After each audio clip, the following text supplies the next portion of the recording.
di sini ingin menginformasikan rancangan bisnis usaha dimsum mentai. Baik, untuk mengefisienkan waktu langsung saja ke pembahasan. Yang pertama, ada ide usaha. Nama usaha dimsum mentai jenis usaha kuliner. Latar belakang dimsum berasal dari Tiongkok, khususnya dari wilayah Guangdong atau Kanton. Awalnya dimsum adalah bagian dari tradisi Yongcha, yaitu minum teh sambil menikmati makanan ringan. Tradisi ini sudah ada sejak dinasti Tang tahun 618 hingga 907. Keistimewaan dimsum adalah memiliki banyak ragam jenis dan varian penyajian yang unik, cocok untuk kebersamaan, bagian dari tradisi Yongcha.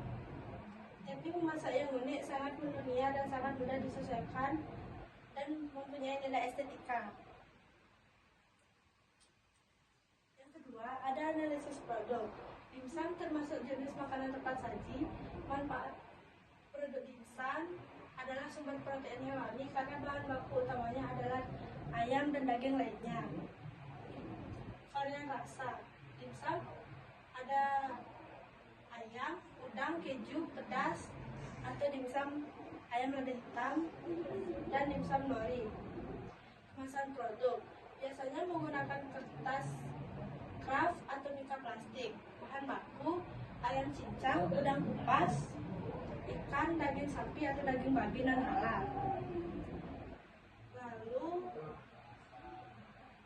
jangan lupa daun bawang, kal atau wortel rebus, bawang bombay, bumbu atau bahan penyedap, bawang, lada, dan garam, kecap asin, minyak wijen, saus tiram, dan jahe. Lengkap rasa dan tekstur.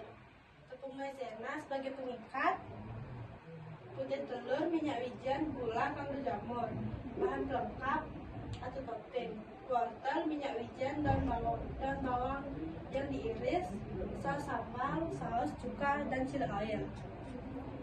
Lalu ada bahan penolong: minyak goreng, air es, daun pisang atau alas kukusan, plastik atau mika pembungkus, cetakan dimsum, sendok tangkar, sarung tangan, kukusan, dan pewarna makanan.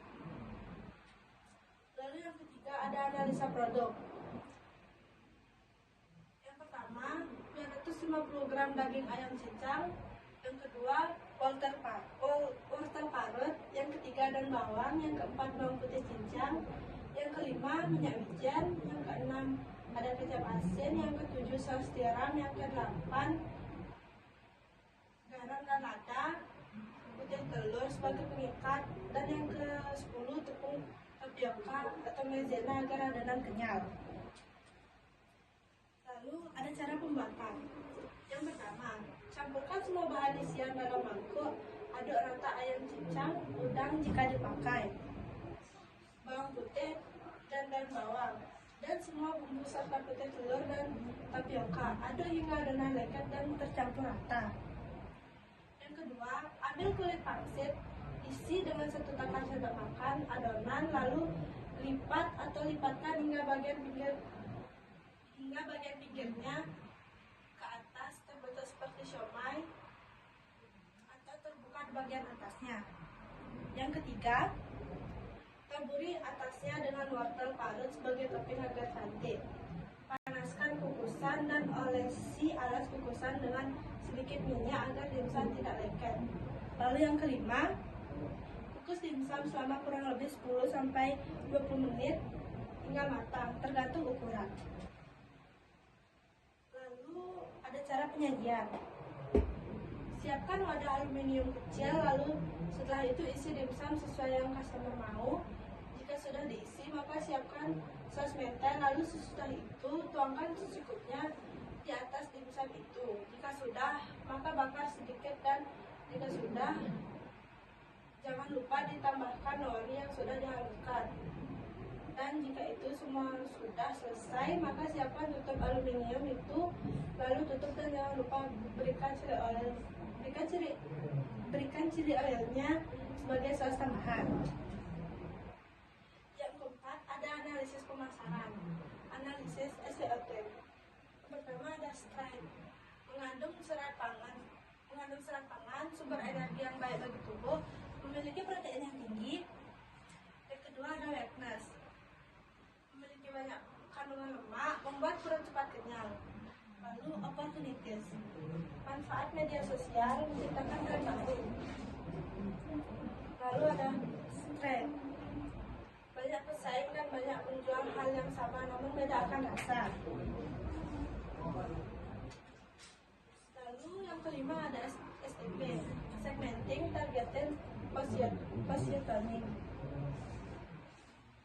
Segmenting yang bisa mentai, target utama dewasa atau muda, mulai dari umur 18 hingga 35 tahun.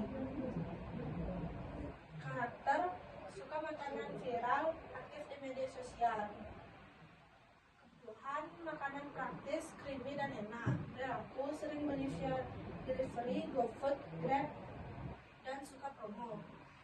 Harga menengah, value for money.